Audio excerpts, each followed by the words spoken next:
Passer par là, après passer par là, après passer là, là. Et le scientifique.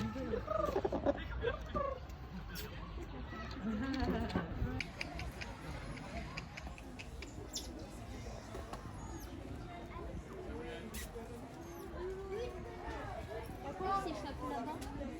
Il est juste au bord, regarde. Non, pas là, là. Regarde là. Et puis là-bas, quand il arrive. On y va, maman? Attends, je regarde les petits. Comment ils s'appellent eux?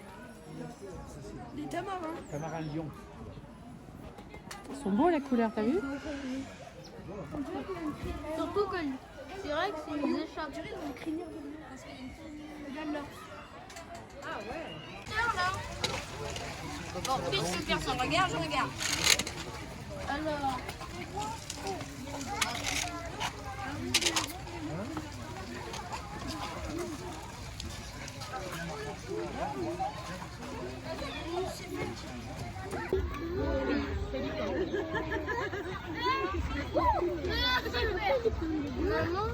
Oui? On a le bec à l'intérieur. Regarde comme ils sont jolis leurs becs avec les couleurs. T'as vu? Ils ont toutes les couleurs, c'est joli. Hein? Oh non, il se bagarre. En fait, c'est pas des flamants, c'est des pélicans.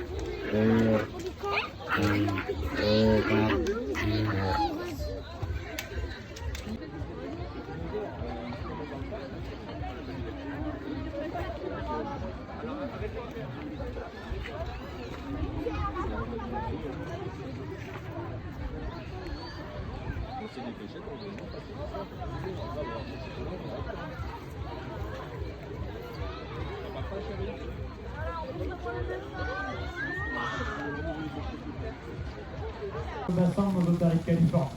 Alors je vais vous les présenter un petit peu, mais juste avant, j'aimerais voir quelques petits points importants avec vous. Le premier point, ça va être une pure question de sécurité.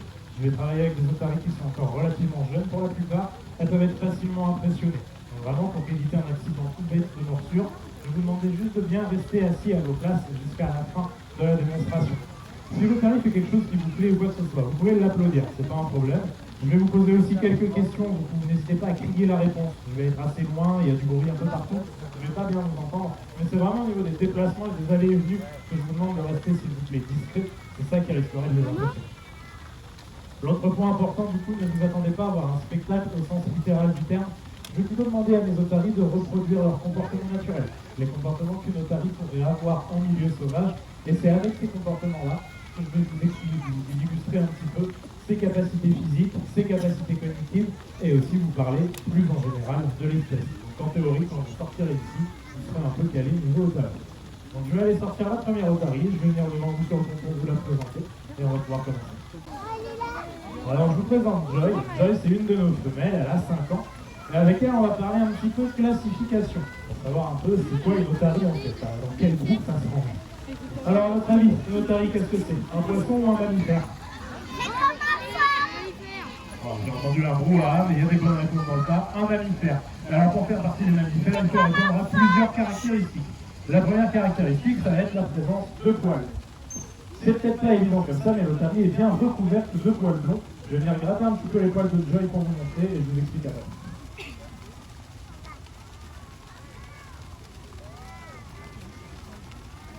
Quoi? Je croyais qu'il était nu. Pourquoi il... Je vais vous montrer là-bas aussi. Donc voilà, c'est pas évident, mais l'otarie, elle est blonde de base, elle a bien les poils blancs. Quand elle est mouillée, son poil va se foncer et va aussi se coller. En fait, les poils vont venir se superposer. Ça va faire une sorte de combinaison de plongée. C'est bon? C'est comme ça. Ok, bon, vous avez peut-être pas bien vu, j'ai peut-être pas pris la plus poilue des otaries. Je vous assure, elle a bien des poils. Alors, l'autre caractéristique des otaries, donc des mammifères, ça va être la présence de poumons. C'est peut-être pas non plus évident, mais l'otarie ne respire pas sous l'eau. L'otarie va respirer en l'air libre, comme nous. Elle va être capable de faire des apnées d'environ une quinzaine de minutes. Mais voilà, c'est bien des poumons. Elle n'a pas franchi, elle ne respire pas sous l'eau. Elle mangeait le poisson de plat. Le de Joy, ça va bien.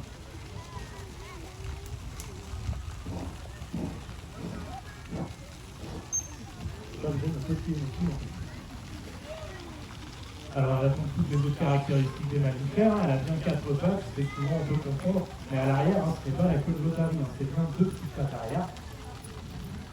Alors là, il y a les pattes du caplan, qui a recraché son poisson, c'est normal, elle fait le truc. Elle est comme ça.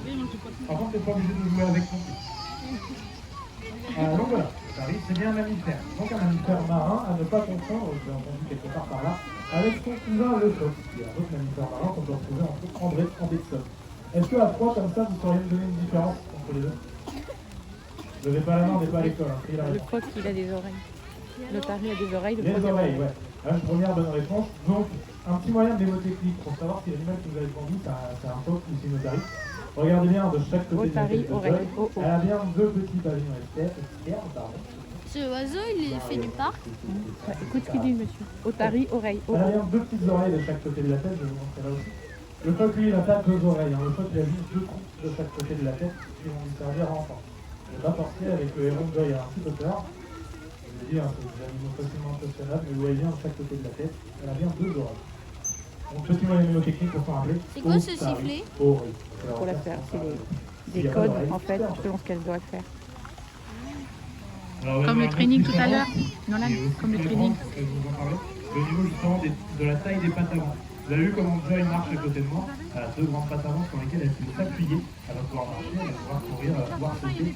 Le phoque, il n'a pas 2 grandes pattes avant comme ça. Le phoque, il a juste 2 petites pattes de chaque côté du corps. Je ne sais pas si vous avez déjà vu des vidéos de phoques qui se déplacent. C'est un petit peu ridicule. Joy, elle va vous montrer ça et c'est très bien limité le phoque.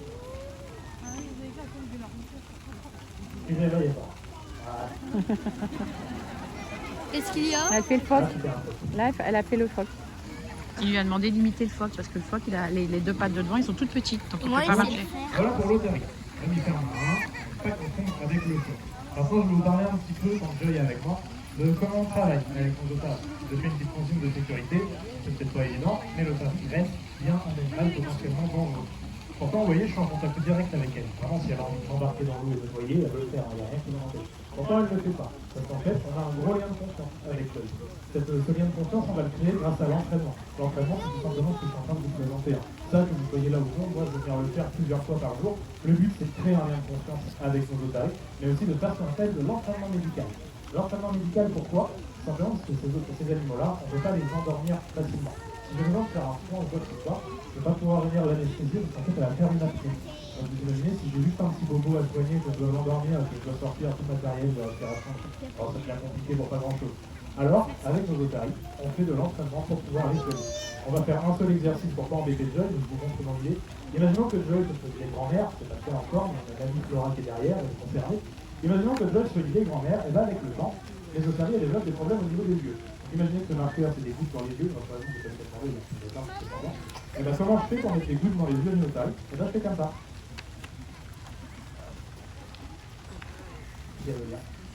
Allez. Voilà.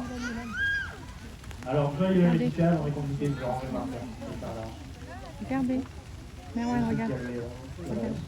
Donc vous voyez peut-être là. Et Joy garde bien l'œil grand ouvert. Je ne vais pas forcer, je ne vais pas faire le deuxième œil parce que la seule truc là qui est nette. Si vous pouvez gratter un peu donc, voilà, vous avez vu dans l'idée comment je mets des gouttes dans les yeux d'une otarie. Vous ne voyez peut-être pas, mais quand elle a la tête penchée, elle garde vraiment l'œil grand ouvert. Et nous, on l'habitue à avoir le doigt qui s'approche comme ça. Enfin, pour le cas de Flora, par exemple, le jour où j'ai besoin de mettre des gouttes dans l'œil de Flora, ça fait prendre 2 minutes. On penche la tête, on met les gouttes, on repart. Je ne sais pas si vous avez des animaux de compagnie, des chats. Je ne sais pas si vous avez déjà dû mettre des gouttes dans l'œil d'un chat. Ça se passe rarement aussi facilement. Et pourtant, en théorie, c'est possible. On peut arriver à ce résultat. Alors, comme ça, elle est perturbée avec le héron, je ne vais pas insister avec elle. Je vais aller la rentrer. Je vais sortir notre otarie qui est le héron. Le héron, c'est vraiment l'internel. Et puis, on va continuer de parler avec elle.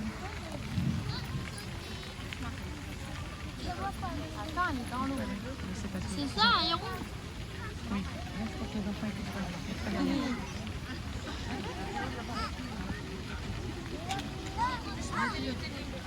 Mais pourquoi le héros il fait partie du spectacle? Non, c'est parce qu'il vient chercher du poisson. Et pourquoi? Avec nos otaries, donc on ne contente pas de faire du médical pour les stimuler, pour s'occuper d'eux, on leur propose plein de types d'entraînement. De l'entraînement dynamique entre autres, qui marche très très bien avec eux. Alors l'otarie, c'est un mammifère marin, donc il se déplacer dans l'eau. On va avoir différents types de nage pour ça. On va faire ce qu'on appelle le surf, c'est ce que je vous ai montré. Avec la tête hors de l'eau, elle va se propulser que grâce à ses pattes avant. Vous allez voir la vitesse qu'elle peut atteindre.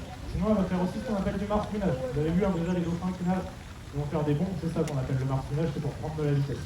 Donc ils vont avoir plusieurs types de nage. Le nage est une démonstration. Regarde, regarde ce qu'elle fait. Donc grâce à la puissance de cette vigueur avant, l'otarie elle est capable de cette manière de se propulser jusqu'à une trentaine de kilomètres/h.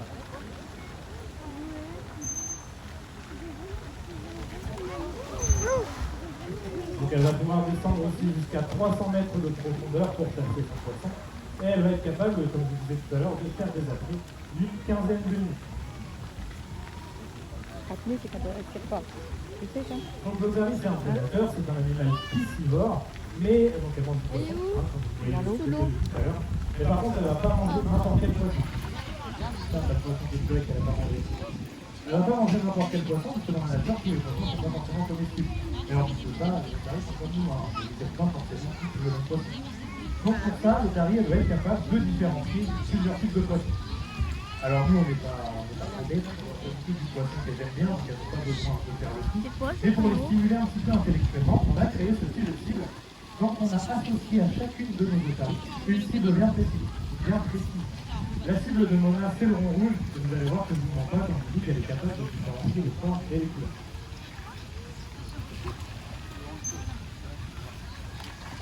En plus, il comprend un coup de sifflet.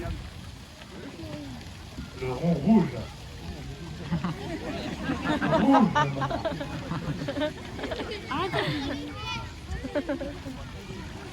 La question suivante.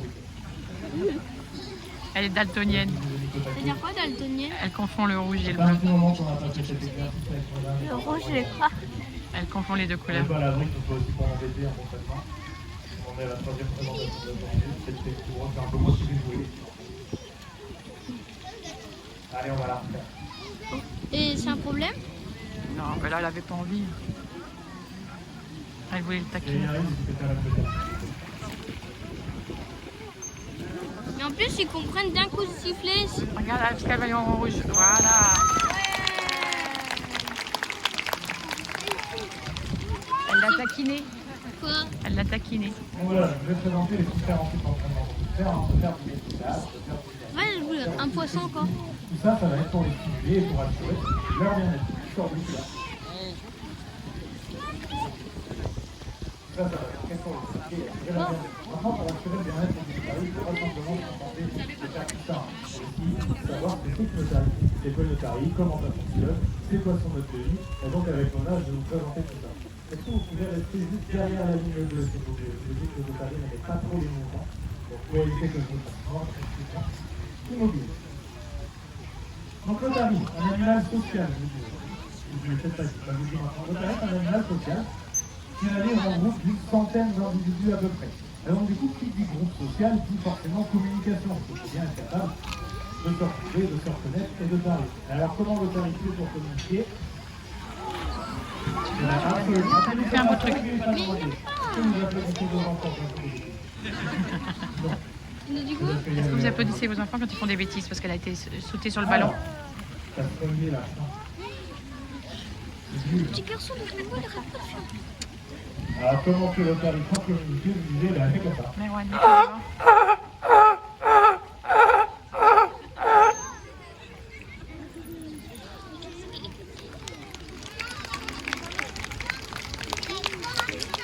Alors le cri de l'otarie c'est un petit peu bizarre, mais ça s'appelle l'aboiement. On dit que l'otarie elle aboie. Et d'ailleurs le petit de l'otarie s'appelle le chiot. Une petite précision, chaque otarie a sa voix bien à elle. Un petit soigneur, si on est de l'autre côté du parc et qu'on les entend brailler, on est capable de vous dire c'est laquelle otarie. Nolan. Ça c'est important cette occasion. Mais Nolan, il est très petit, ça suffit. Donc on dit que l'otarie aboie, Recule le alors, petit s'appelle le recule. Comme chiot. ça, il t'embête Et pas. donc tous les chiots vont naître Mais à peu près à la Nolan, même période. C'est une vraie période arrête. de reproduction chez les otaries. Il Tous est les petit, petits vont voir arrête. le jour à peu près sur la période de mai-juin. D'ailleurs, on a 5 Écoute. otaries et concrètement, on fait des anniversaires sur 2 semaines au mois de juin. Alors, je pense que c'est pas le cadeau, mais sinon, on peut faire. Et du coup, tous les petits vont être élevés ensemble, ils vont être au sein du groupe, ils vont grandir avec les autres et ils vont beaucoup jouer entre eux. Et le jeu, ça va surtout avoir un rôle d'apprentissage. L'apprentissage, en fait, ça va être pour échapper aux prédateurs. L'Otari, c'est un prédateur, mais c'est aussi une proie. D'ailleurs, je ne vous ai pas demandé, est-ce que vous connaissez les prédateurs de l'Otari? Les requins. Les requins. Requin, ouais, il y en a un deuxième. Et l'orque. On est d'accord. Et alors, du coup, comment l'Otari a fait pour échapper aux requins et aux orques dans l'eau? Et bien, elle fait comme ça. Comment? Oh là. Oui. Comme ça. Hein? C'est un esquive quoi. Hein? Et elle va se faire manger un jour. Donc l'Otari n'est peut-être pas la plus rapide dans l'eau comparée au requin ou à l'orque, on est d'accord, c'est elle qui va être le plus agile au niveau sous-aérien. Donc ces sauts-là, en fait, on les fait pour vous, mais on ne fait pas simplement ça pour amuser le public, on est d'accord. C'est un comportement naturel que l'Otari va faire pour échapper à ses prédateurs. Et elle a une autre astuce pour échapper aux prédateurs, c'est le niveau de la sieste, parce que quand on a bien joué comme ça, on s'est bien dépensé, il faut bien aller dormir. Et à votre avis, l'Otari, ça dort où? Dans l'eau? Non? Ok, ça dort où?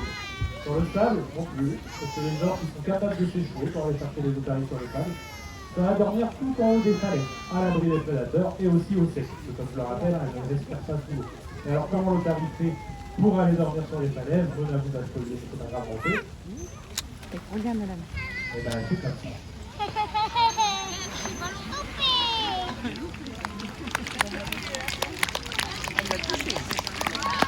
Donc maintenant, c'est grâce à un fort célèbre du les pataments qu'elle est capable de propulser comme ça hors de l'eau.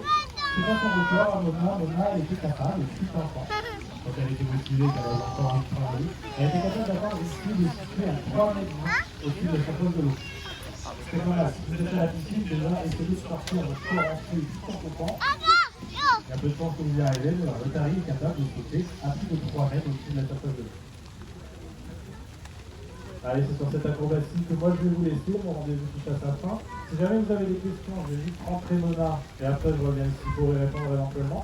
Et sinon, je vous remercie de votre attention. Je vous souhaite une bonne fin de visite au niveau de la mer. Merci, au revoir. Elle est où? Elle est dans l'eau. Je savais qu'il y en avait plusieurs. Mais il en a vu deux. Il y en a deux seuls. Hein? Regarde, elle va sortir de l'eau. On va la faire sortir de l'eau. Regarde, hop, là, hop, là. Au revoir.